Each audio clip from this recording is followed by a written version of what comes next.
ஒரு ஊர்ல ஒரு பெரிய பணக்காரன் இருந்தான். அந்த பணக்காரனுக்கு எல்லாமே இருந்தும் நிம்மதிங்கிறது இல்ல, சந்தோஷங்கிறதும் இல்ல. உடனே சரி இத பத்தி நம்ம ஒரு முனிவர்கிட்ட போய் கேட்டு தெரிஞ்சுக்கலான்னு சொல்லிட்டு ஒரு முனிவர்கிட்ட போயிட்டு, "ஐயா, என் சொத்து எல்லாத்தையும் வித்து ஒரு மூட்டையில கொண்டு வந்து காசு பணமா வச்சிருக்கேன். அது உங்க காலடியில வச்சுட்டேன். நீங்க தான் எப்படியாவது எனக்கு ஒரு சந்தோஷத்த தரணும். சந்தோஷங்கிறது எப்படி இருக்குங்கிறதே எனக்கு தெரியாது. நீங்க தான் எனக்கு ஒரு சந்தோஷத்த காட்டணும்." அப்படிங்கிற மாதிரி கேட்குறான்.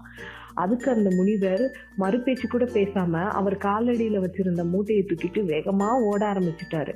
இத பார்த்த அந்த பணக்காரனுக்கு ஒரே ஷாக்கு. என்னடா இவரு பண மூட்டையெல்லாம் கீழ வச்சோம், உடனே எடுத்துட்டு ஓட ஆரம்பிச்சுட்டாரு.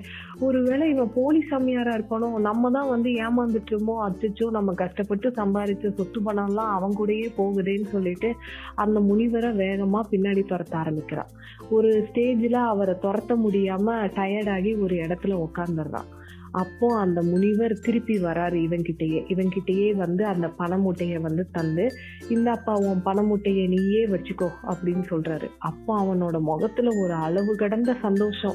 அவனால நிம்மதியும் உணர முடிஞ்சது. உடனே அந்த முனிவர் சொல்றாரு, "இதே பணம் இத்தனை நாள் நீ தான் வச்சிருந்த, உன் கூடயே தான் இருந்தது. அப்போ நீ சந்தோஷமா இல்ல. ஆனா இப்ப நான் எடுத்துட்டு ஓடிட்டு திரும்பி வந்த உடனே உனக்கு ரொம்ப சந்தோஷமா இருக்கு. நீயே புரிஞ்சுப்பன்னு நினைக்கிறேன் நான் சொல்ல வரதுன்னு" சொல்லிட்டு போயிட்டாரு. இவரு என்ன சொல்ல வராருங்கிறது உங்களுக்காவது புரியுதா? உங்களுக்கு யாருக்காவது புரிஞ்சா கமெண்ட்ஸ்ல சொல்லுங்க.